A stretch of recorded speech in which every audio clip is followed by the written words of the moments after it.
तो वेद सम्मत जो वार्ता है वही धर्म है, वेद सम्मत जो क्रिया है वही धर्म है, वेद सम्मत जो विचार है वही धर्म है।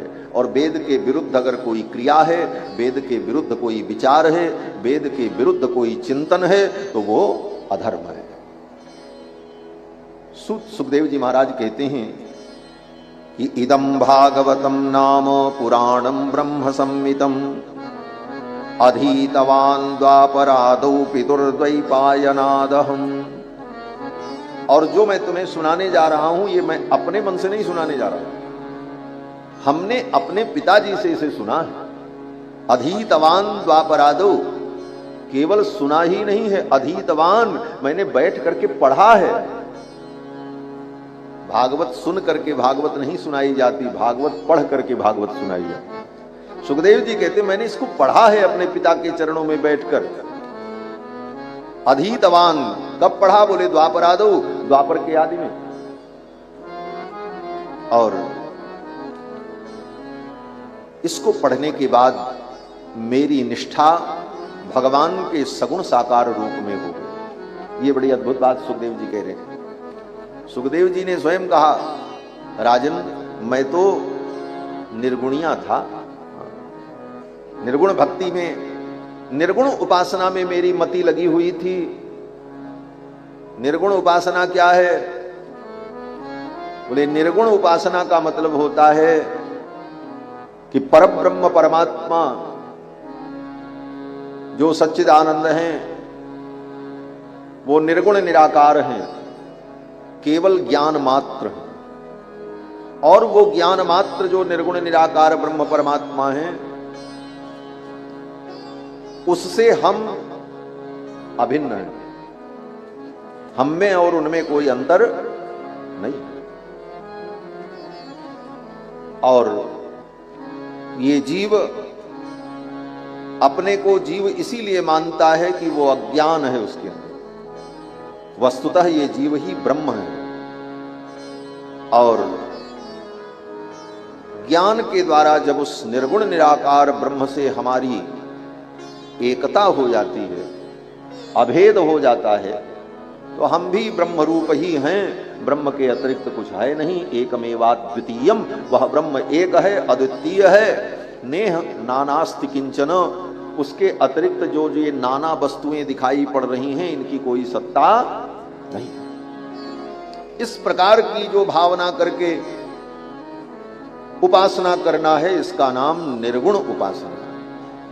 इसी को निर्गुणवाद कहिए और जो भी कह लीजिए।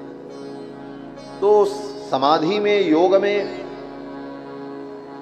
व्यक्ति उस निर्गुण निराकार ब्रह्म के साथ तदाकार होकर अपने स्वरूप का चिंतन करता है, अपने को उससे अभिन्न समझता है। इन्हीं बातों को पुष्ट करने के लिए भगवान शंकराचार्य ने 4 महावाक्यों का प्रयोग किया। वेद के 4 महावाक्यों को लेकर विचार किया।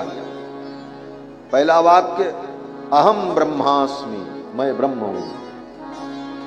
दूसरा तत्त्वमसि, शिष्य को गुरु उपदेश करते हैं और कहते हैं तत्त्वमसि, तुम वही हो, उसमें और तुम्हारे में कोई अंतर नहीं है। अयम आत्मा ब्रह्म, तीसरा वाक्य, ये आत्मा ही ब्रह्म है।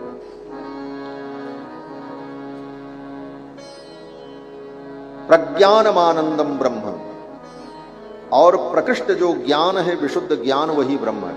ये 4 महावाक्य, इन्हीं 4 महावाक्यों के अनुसंधान के द्वारा ब्रह्म से अपने अभेद को मानकर चिंतन करते हुए मुक्त हो जाना, भगवान में, ब्रह्म में, परमात्मा में लीन हो जाना, इसी का नाम निर्गुण उपासना है। इस निर्गुण उपासना में जो मुक्ति है वो मुक्ति जीव ब्रह्म में लीन हो जाता है। जैसे एक बूंद समुद्र में गिरी और समुद्र में गिरने पर वो बूंद कहां गई? बोले वो समुद्र बन गई। अब उस बूंद को कोई अलग नहीं कर सकता, कोई निकाले भी तो वही बूंद है ये कहा नहीं जा सकता। एक बूंद पानी तो निकल जाएगा, लेकिन वही बूंद है ये नहीं कह सकता। ये निर्गुणवाद, ये एकात्मवाद और ब्रह्मवाद का सिद्धांत। सुखदेव जी कहते हैं पहले तो मैं इसी धारा में बह रहा था। सुखदेव जी कहते हैं कि परिनिष्ठितोपि नैर्गुण्य उत्तम श्लोक लीलया। मैं तो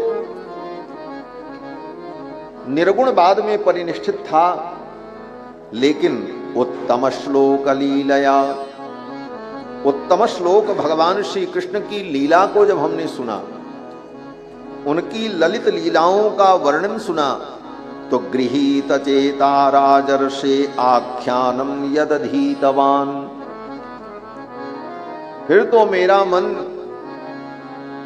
उस निर्गुण निराकार ब्रह्म की उपासना से विरत हो गया और मेरे मन ने कहा, अरे भगवान इतने मधुर हैं, उनकी लीला इतनी मधुर है, उनका स्वरूप इतना दिव्य है, तो क्यों न मैं इसका चिंतन करूं। और मैंने अपनी समाधि छोड़ दी और समाधि छोड़कर पिता के चरणों में आकर के इस भागवत को श्रवण किया। सुखदेव जी कहते हैं कि तदहम ते भिधास्यामि, भगवान की उन्हीं लीलाओं का वर्णन, वही श्रीमद् भागवत महापुराण का वर्णन मैं तुमको सुनाऊंगा। क्यों सुनाऊंगा? बोले महापौरुषिको भवान। सुखदेव जी ने कहा, राजन तुम महापौरुषिक हो। महापौरुषिक का मतलब महापुरुष के वंश में उत्पन्न हुए हो, तुम साधारण नहीं हो। कौन महापुरुष? बोले तुम्हारे पिता इतने बड़े महापुरुष अभिमन्यु, तुम्हारे बाबा भगवान के परम प्रेमी भक्त अर्जुन, तुम्हारे और जो बाबा वो सब भगवान के परम प्रेमी पांडव, तुम्हारी मां भगवान की परम भक्ता, तुम्हारी दादी भगवान की सगी बहन, तुम्हारी परदादी भगवान की सगी बुआ, ऐसे महापुरुषों के वंश में तुम्हारा जन्म हुआ है। इसलिए महापौरुषिको भवान यस्य सद्रधता मासु स्यान मुकुंदे मतिरति। इसी कारण से तुम्हारी मति भगवान मुकुंद में है। और तुम्हारी मति कैसी है? सुखदेव जी कहते हैं, राजन तुम्हारी मति जो है वो सती है। हाँ, स्यान मुकुंदे मति ही सती। जिसकी मति भगवान में न लगकर दुनिया के प्रपंच में लगी है, उसकी मति क्या है? बोले असती है। असती माने व्यभिचारिणी है। सती स्त्री कौन होती है? बोले सती स्त्री वो होती है जो एकमात्र अपने पति में रति रखती है। और जो इधर उधर भी भागे वो कौन है? बोले असती। उसी प्रकार ये मति भी असती और सती होती है। केवल एकमात्र भगवान में लगी रहे वो मति क्या है? बोले सती। और जो थोड़ा यहां भी थोड़ा वहां भी, बोले वो मति क्या है? बोले असती। वो मति असती है। सुखदेव जी कहते हैं, राजन यस्य सद्रधता मासु स्यान मुकुंदे मति सती। हे राजन, जीव के कल्याण के लिए एतन्निर्विद्यमानानाम इच्छताम कुतो भयम। जो व्यक्ति अपनी मति को सर्वत्र से हटा करके भगवान के चरणों में लगा दिया, उसको किसी प्रकार का भय नहीं होता।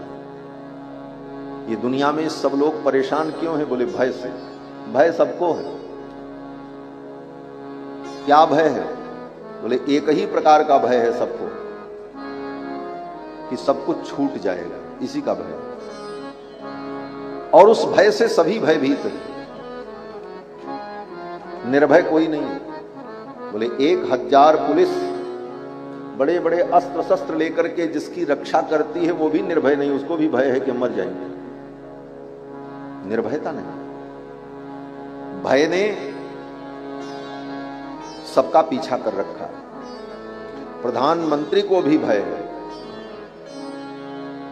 कि अगले बार हमारी सरकार बनेगी कि नहीं बनेगी। व्यापारी को भी भय है, करोड़ों की पूंजी हमने लगाई, पूंजी निकलेगी कि नहीं निकलेगी। ये सारा संसार भय से आक्रांत है और भय केवल एक चीज का है कि ये छूट जाएगा, और ये तय है संसार छूटेगा, सब कुछ छूटेगा, जो निश्चित है। और ये जानते हुए भी हम उससे भयभीत हो। सुखदेव जी कहते हैं, राजन, जिसके अंदर संसार से वैराग्य हो जाए, एतन निर्विद्यमानानाम इच्छताम, और जीवन में इच्छाएं समाप्त हो जाएं, कुतो भयम, उसको फिर कोई भय ही नहीं होता। किस बात का भय? और हे राजन, योगिनाम नृपनिर्णीतम हरेर नामानुकीर्तनम, और योगियों ने यही निर्णय किया है कि संसार में रहो और किसी भी प्रकार की वस्तु को छूट जाएगी, टूट जाएगी, नष्ट होगी, इस भाव से ऊपर उठकर भगवान का स्मरण करते रहो। बस यही जीवन का असली रहस्य है। योगिनाम नृपनिर्णीतम हरेर नामानुकीर्तनम। और हे राजन, तुम चिंता मत करो, तुम्हारे पास 7 दिन का समय है, मैं तुमको भगवान की कथा सुनाऊंगा। भगवान की कथा सुनते हुए, भगवान का चिंतन करते हुए तुम्हारा मन भगवान में लगा रहेगा, और जब तुम्हारा शरीर छूटेगा तो तुम भगवान को प्राप्त हो जाओगे। राजा परीक्षित ने कहा, महाराज हमारे पास तो 7 ही दिन का समय है। सुखदेव जी ने कहा, राजन चिंता मत करो। एक राजा थे रघुवंश के, उनका नाम था महाराज खट्वांग। बड़े धर्मात्मा थे, बड़े वीर थे, देवताओं की सहायता करने के लिए स्वर्ग जाते थे, देवता भी उनसे सहायता मांगते थे। एक बार उन्होंने देवताओं से पूछा कि आप तो भूत भविष्य सब जानते हो, आप एक बात बता दो। देवताओं ने कहा, क्या? महाराज खट्वांग ने कहा, ये बताओ कि हमारी आयु कितनी बची है, अभी हम कितने दिन रहेंगे, हम ये जानना चाहते हैं। तो देवताओं ने बता दिया। देवताओं ने कहा, बस 1 मुहूर्त के बाद आपकी मृत्यु हो जाएगी, आपकी आयु केवल 48 मिनट बची हुई है, बस 48 मिनट। 48 मिनट का 1 मुहूर्त होता है।